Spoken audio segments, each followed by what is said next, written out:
Hi everyone, it's Neil and welcome to my car. And sorry it's a little weird of a video because I'm doing this in my car. But so what I have here today is this 300 watt power inverter. So I got this for my car, and because there's always times when I want to plug in something. Like recently I wanted to plug in my little portable printer. It's portable, but it doesn't have a battery. How weird is that? So I have a Canon printer, but I mean, it's good because I have this. So so what this is, so it lets you do stuff, and I'm gonna give this thing a try here and we're gonna check it out. So let's open it up and see what's inside. So we open it up here, and this is the thing. Boy, with the picture, I hope it comes with a plug to plug it in. Oh, it does. Okay, so here we go. So this, basically, that's all that comes with. Some instructions. Okay, so this is the power inverter, and it comes with the plug for the cigarette lighter. I'm in my Tesla here, so I do have, thankfully, I have one in here, although I'm using it for something else, but I'll plug it in anyways, and we'll show you how it works. And we'll give this thing a test, see if it actually has enough power to charge. Like my iPad is all I really have that plugs in. But let's see, here we go. Man, I got a lot of stuff in this little plug. Okay, so let's plug it in. And there we go. There's, I'll aim it down on it so you guys can see what's going on.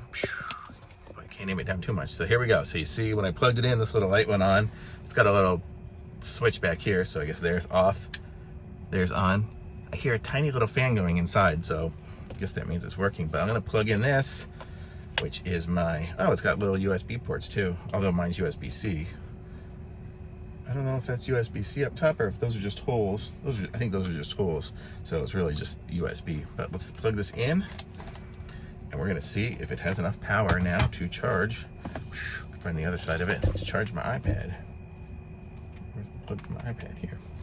So let's see. And I heard it ding. So yep, it's charging. So it does give us 110. So it's pretty cool. So you're able to change. So make it so you get 110 out of the cigarette lighter. So that's pretty cool. So this is just a cheap, well, inexpensive one. This one's by Tatida, Tatida. I guess that's the brand of it, and it's a 300 watt one. I got a 300 watt one. There were some there that were only like a 75 watt. I mean, I think my my printer is maybe 30 watts or something like that. So this powers a lot.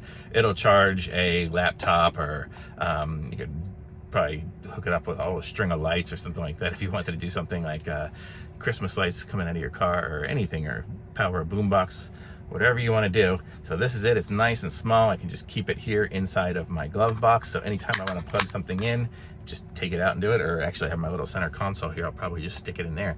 So that's pretty cool. So thumbs up from me. I'm going to put a link to this in the description so you guys can pick one up for yourselves. I found the least expensive one I could possibly find. So that's what this one is. So if you're looking for the least expensive one, I can't remember even what it costs now, but the least expensive one, this is probably it. There were so many of them that had different name brands and stuff that all looked virtually the same, but they had different prices. But this one here is it. It just says Loading King DC to AC. It's got energy efficient, low heat, you know, low voltage protection, high voltage protection, short circuit protection, overload protection, all these different protections, I guess, with the different switch and stuff. It does all that. So pretty sweet. I like it. Thumbs up for me, and I'll be back with some other reviews soon. Thanks for watching. Bye.